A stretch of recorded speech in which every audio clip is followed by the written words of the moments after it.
Hello! We have just come back from seeing something. Forgive the jaunty angle, we've lost the tripod. I blame Chi. So we just went and saw Godzilla. We did, and honestly I would have cancelled if the tickets hadn't already been bought. But, It wasn't bad. not because I was expecting the film to be terrible, just because of other stuff. But, The fact that it was full of small children? no, the other stuff. But, yeah, good, much better than the 1998 version. Yeah. Less silly than the 1998 version. Oh yeah. But, you know, being less silly and being good doesn't mean the same thing when it comes to Godzilla, technically, because a lot of Godzilla films are silly. The design was a little bit more faithful to the original Japanese, instead of Godzilla turned raptor in the 98 one. It's... And very, very cleverly, well, not cleverly, intelligently, competently, the film was constructed like a disaster movie. Which, if you want to do a serious Godzilla film, that's the way you do it. Because otherwise, it just... 1998. The, very, very, very, very seriously toned film, but with some rather silly parts. What would you describe as one of the silly parts? Well, there's your issues with the timing towards Oh the end. yeah, this film ignores time. It breaks the laws of physics in regards to time. Time is relative. Right, because the Mothra type creature, I'm just going to call it that because it looks Well, like Mothra was a moth. it was a moth, I know, but it had wings. I'm pretty sure there's other Godzilla monsters that have wings. No, but I don't know the name of the other ones. I wish Big Man Japan was in this. You ever seen Big Man Japan? Yes, you made me watch it. Good. Anywho, because the winged one emits an EMP pulse, they decide that... EMP includes the word pulse. I said EM pulse. And you said EMP pulse. Did I? That's why I corrected you. Anyway, because that emits an EMP, they decided that it would be very silly to have a nuclear warhead with a remote detonator. Kind of see the logic in that. So they're bringing the warhead in, and they change it over to an analog detonator, and then they turn it on for 2 hours, and then silliness happens. Yeah, their plan is to put the nuke far away from San Francisco, and then Godzilla and the other monsters will go there, and then hopefully the explosion will kill them all. Oh, also, here's the thing. They go after radiation, right? Now, I'm not a nuclear physicist or anything, but aren't those warheads usually shielded to the point where there shouldn't be any real readings of radiation coming out of them until they actually blow up? Willing suspension of disbelief when it comes to that, because these monsters feed on radiation, so they must have ways that are really, really good at detecting it. Yeah, I suppose that's true. You know, that's not the biggest issue. But yeah, so this plan kind of goes awry when one of the creatures steals it and then gives it as a present to the other one, and then she lays her eggs on it. Spoilers, by the way. So they have to send the soldiers in to get it up. And then drag it across. They point out that there's no way they could get in here on foot because A, the place is half destroyed, there's no usable roads. They couldn't helicopter in because of the risks for the EM pulse. So you got it right that time. So they decided to do a helo jump. So if you don't know what that is, that means they jump out of a plane that's really, really, really, really high. I want to know why Quicksilver managed to survive that, considering he's a naval nuclear missile get rid of a guy. I'm pretty sure he'd never done one of those before. That's true. Did they not mention? Unless he's had to do insertions in enemy territory. Yes, because guys who have nuclear technicians constantly have to do insertions for Halo-style jumps. Actually, yes. That's the quickest way to get qualified personnel in over enemy lines, is to get them to jump out of a plane and then basically squirrel suit. How often have they had to do that to disarm nuclear weapons? No, but This is not a Jack Ryan movie. I know, but it has been done. It has been done to get specialists in to do a certain job, not necessarily explosive specialists. I find it Medics questionable. had done it. I find it questionable. Anywho, now, when they activated this missile, it had 2 hours on the clock. Setting up the halo jump, or the halo jump, whatever way it says, alone would have took quite a long time. To the point where, when they finally get to the warhead, after climbing through rubble-strewn San Andreas, around the feet of these fighting monsters... San Francisco. What'd I say? San Andreas. I am not awake. I don't know. Can you tell what game I've been playing recently? I'm just constantly paying attention to your... I'm just... My gibberish? Your dementia. Hey, it's why you love me. I say silly things. She laughs and teases me. So when they finally find the warhead, it has 27 minutes on the clock. They can't get the panel open, so our explosive expert can't disarm it. So they decide, fuck it, we're getting it on a boat. So they pick up this warhead, and I mean the actual whole warhead. It takes 6 guys to lift this thing. And they decide to pull it out of a crater. Getting it out of that crater alone, yeah, steep sides, would have took a lot longer than that. And then they run, what was it, like 3 miles to the waterfront? Something like that. And Yeah. San Francisco is very hilly. Yeah. So either they went uphill or downhill. Either way, it's not good. Well, if I recognise the landmarks, they were in like the Chinatown area, which is straight at the top of a hill, so straight to the waterfront. It would have been a straight down North Trail. However, 6 guys carrying something that they could barely lift could not do that. And the last thing they want to do is put it on a slope and then push. Yeah. But shenanigans happen. They eventually get it to the boat. I can't remember if they looked at the timer when they got it on a boat. They also they chose the slowest boat there was, which was a whale tur trawler. And he finally started chugging out. And there was 5 minutes left on the clock. There was 5 minutes left on the clock as he was going under the Golden Gate Bridge. And then he just starts to pass out, and suddenly there's a guy next to him who starts winching him up on the helicopter. Those extractions are painstakingly slow. They can take anywhere between 10 to 20 minutes, depending on how fast your rigger is. When he looked at this bomb just going under the bridge, it was 5 minutes, and then somehow this bomb got to the safe detonation distance. Yeah, this tiny, slow boat. This is like the end of The Dark Knight Rises again. Yeah, except it's ridiculous because The Dark Knight Rises had a goddamn jet.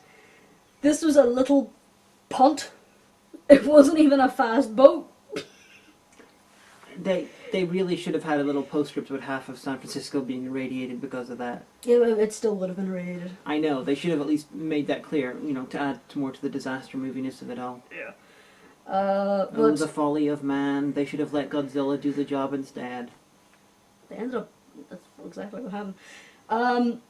But yeah, so that was the stupidest thing was the worst instance of countdown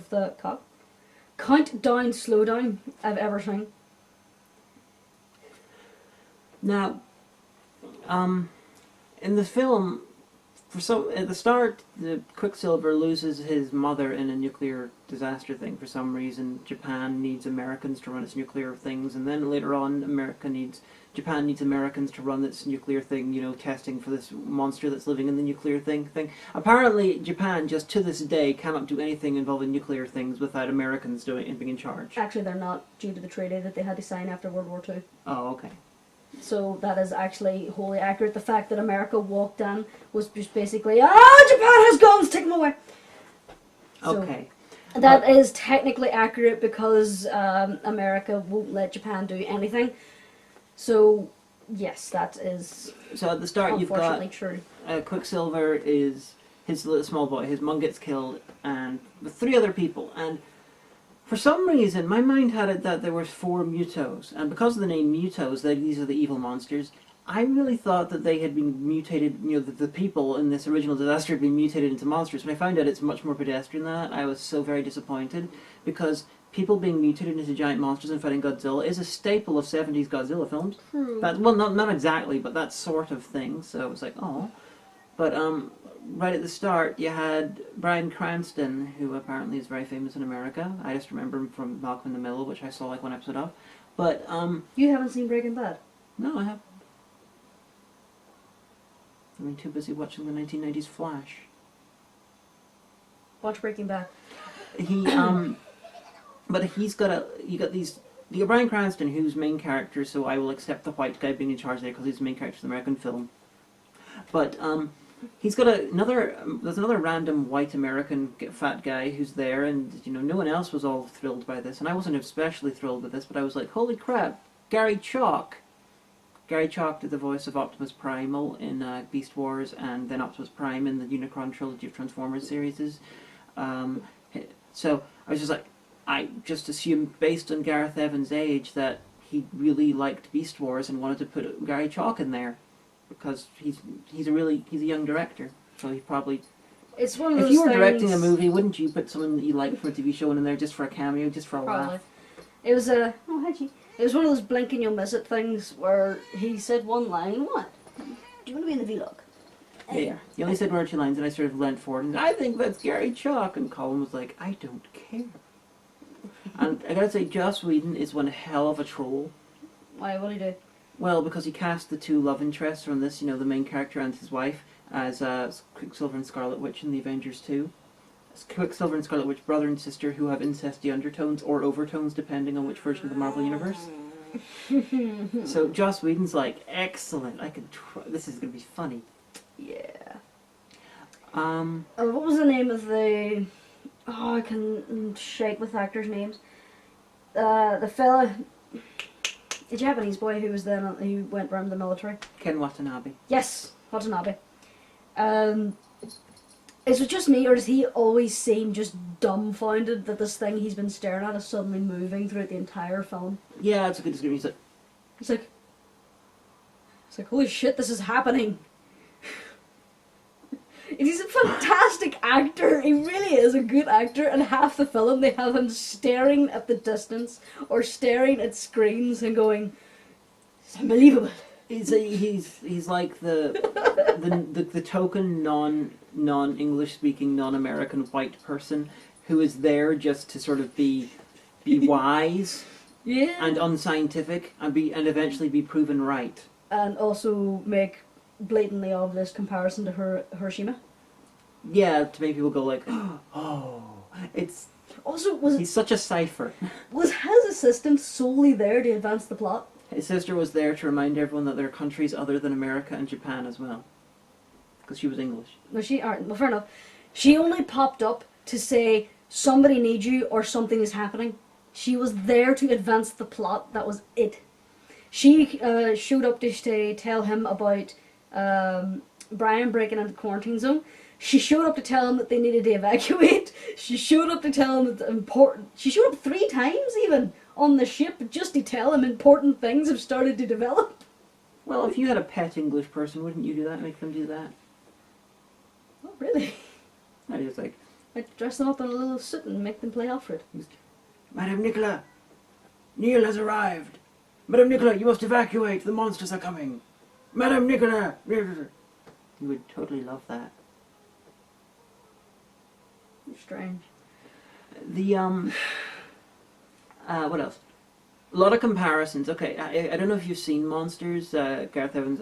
I think it's Gareth Evans. He that's the name of the director. But his previous film, which pretty much was a demo reel for getting this job, where he, for a low budget movie, he filmed a very, very, very low budget disaster film about a family in the wake of a monster attack, and there were giant monsters, and they were trying to get across, country to get you reunited and stuff. And it's pretty much the same as this. What's the name of this film? Monsters. Oh, it's not the film I was thinking of. It's very, very low budget version of this, but it's pretty much the same film. Wait, what film am I thinking of where there's like a giant earthquake? And it's in Japan? That I don't know. But, I'm thinking of an anime, never mind. But Monsters is basically like the demo version of this. And, Monsters was good. This guy seems to have a knack for delivering serious giant monster movies, and I don't know, what do you think? In headcanon, this should be like actually the prequel to Pacific Rim, and they misunderstood where Godzilla and the Mutos came from? Possible. Now, I do have one slight issue about Godzilla, though. Several times when he's fighting, when you actually see him fighting, he fights far too much like a man in a rubber suit. Well, that was probably deliberate. Now they keep talking about how he's this apex predator, but he only really bites something twice. There are several times where he just kind of grapples things and throws them, and at one stage stamps on one with the ground, but he doesn't fight like an animal. And there are so many just meaningful eye contacts. It's like they're trying to imply that he's actually intelligent and purposefully protecting humans. That is in line with at least some Godzilla movies. I don't know how I feel about that, in all honesty. But then again, all those doubts were erased when motherfucking plasma breath. Atomic fire breath. I know, it was awesome. And the soundtrack is particularly amusing because it seems to be made up it's made up of farts that are punctuated occasionally by some Grigori Ligeti music. That's the sort of the rising choir that sounds dissonant. That's Grigori Ligeti-ish. I really wasn't paying attention to the soundtrack in this, to be truly honest. I just noticed there's so much farting going on, and then suddenly, holy shit, it's Ligeti. He's escaped from the occasional Stanley Kubrick film he turns up in. Yeah. I will say one thing. The destruction they seem to do relatively well. For example, when the first moth thing hatched before it went to the nuclear power plant, they didn't have footprints, they just had drag marks, so it was like baby crawling through the mud. So that was okay. They didn't have the crystal clear footprints that were in the 98 version, which really wouldn't have happened. Yeah. That whole, they used slightly more real atmospherics around the film. Yeah. Sometimes it was unreal atmospherics, but it really, really heightened the drama and the tension and, shit like that. And big problem, this is constructed like a disaster film. Now, one of the points of disaster films, it's like a sequel to the Pompeii, comments we were making. Disaster films are meant to have a large cast that you humanize and then kill most of. Yeah. You're supposed to feel bad when they die or feel like celebration because they're evil. In this, they have a very small cast, which means that only like 2 main characters die. A lot of people die off screen, but we never get... A lot of people die on screen. Even if you're... Yeah, but they're never ever even tangentially connected to main characters. You have like, person turns up for literally 2 minutes and then like, so look, they miraculously survived. And it's like, no, fucking kill people. Actually, I think I found out what makes you survive in this movie universe. Proximity to a heroic white person? No, proximity to a child. Well, it's true, everyone who hung around Everyone who had a died. child survived. There was the wee woman on the beach, the wee girl on the beach. There was the wee Chinese boy in the tube. Both his parents survived. I think he was Japanese. I said wee fella. You said wee Chinese fella. No, I said the wee fella. No, you said wee Chinese fella. Did I? Yes. See, brain don't work.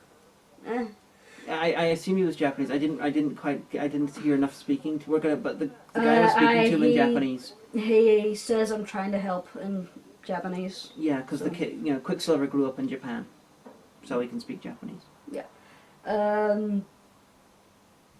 I had a very valid point there. Oh yeah, do you remember when his wife is trying to evacuate? She sent her son off on the evacuation. You're asking them or me? Oh no, I started asking, but then I went on to alliterate a point. Quicksilver's wife, sister / thing, love interest, is a nurse, and she's in the hospital with Wayne. One of the nurses is getting evacuated with all the children and injured and sick, and she says, do you want me to take you away to the evacuation point out of the city? Eventually she says, yes, but I'm going to wait for my husband. Idiotic idea. That would have been a little bit more realistic if she turned around and says, no, I'm staying for my patients, not I'm waiting for my husband to come and save me. Yeah, more heroic, less stupid. Yeah. But at one point she's in the streets trying to get to the subway shelters, and one of the creatures, I couldn't remember which one, starts breaking the building in front of her, and she turns round and blatantly, obviously starts running in place. Because before she's even gone a few steps, another monster goes the other way. But it was just so blatantly obvious that she was running in place and looking over her shoulder. I think that shot was in the trailer. It was so obvious. It was funny. There's a bunch of stuff that was in the trailer that wasn't in the film, like the shot of the Statue of Liberty being destroyed, which I'm really thankful of, because that was a fucking awful Statue of Liberty from the trailer. It looked fucking terrible. It got nowhere near New York, which would have made no sense. And they're also the shot where the doors are closing and there's like Godzilla on the other side. In the trailer, it's Godzilla screaming, but in this one, it's a fight going on. Yeah. Which is, it didn't. The trailer doesn't lie quite as much as say Highlander 4's, but it lies Or a bit. Viking. Viking. Or Valhalla Rising, even. Well, everything. Fuck that film! Everything in the trailer for that was in the film. It just was. It was in the first 5 minutes of the film! Yeah. What I'm saying is that if the trailer's going to blatantly lie, it has to have stuff that's not in the film. Oh, Jesus. Highlander 4's trailer was about 80% made up of stuff that was filmed specially for the trailer to make the film look more interesting than it was. Yeah, when the monsters fought, it was interesting. I was going to complain on a biological and evolutionary standpoint that, again, spoilers, there's 2 creatures, one male, one female, and they're coming together to meet up to breed. From a biological standpoint, the male doesn't usually have the wings. It's usually the female who has wings. But then when I saw the size of the female, it made sense. Because she's absolutely huge, and he's like... And that's usual in most species. a third of her size, so it makes more sense for him to be able to fly. Yeah, it's most species. Human beings are a bit unusual in that, our males are typically bigger than our females. Yes. It's usually the other way around. But anyway, what else did we have to complain about? Oh, this film got tsunamis, right? The fact that the water retreats before coming back in, and it's caused by something out in the ocean. However, there was no reason Godzilla would have caused a tsunami. So yeah. Also, not one that could go about 3 miles inland. Yep. I'm gonna not disagree with that.